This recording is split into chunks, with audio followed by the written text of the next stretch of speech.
Hi all ఎలా ఉన్నారు అందరూ? సో, ఇది చాలా డేస్ అయింది ఎడిటింగ్ చేసి. అప్లోడ్ చేయలేదు నేను. సో, వీడియోస్ చేయడమే కుదరట్లేదు. సో, 1 ఇయర్ అవుతుంది నేను యూట్యూబ్ స్టార్ట్ చేసి. సో, పిల్లల వల్ల అంతగా ఏమి అవ్వదు అనిపించింది. సో, నాకే అవ్వదేమో అనుకున్నా. చాలా అంటే కొత్తగా స్టార్ట్ చేసే వాళ్ళకి కొన్ని వీడియోస్ చూశాననమాట. పిల్లలు ఉంటే అసలు వీడియోస్ చేయడమే కుదరదు.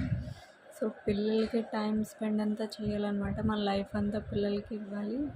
సో, కొన్ని వీడియోస్ ఎడిటింగ్ చేశాననమాట. అంటే నేను డెలివరీ తర్వాత పిల్లలకి ఏం ఫుడ్ పెట్టాలి, నేను చాలా వరకు వెయిట్ లాస్ అయ్యాను, నా హెయిర్ గ్రోత్ అవన్నీ చాలామంది మెసేజ్ చేస్తున్నారు మా ఫ్రెండ్స్. సో, అవన్నీ వీడియోస్ అప్లోడ్ చేస్తాను. సో, వీడియో ఏంటంటే వీక్లీ 1 టైం హాలిడే వస్తుందన్నమాట మా హస్బెండ్కి.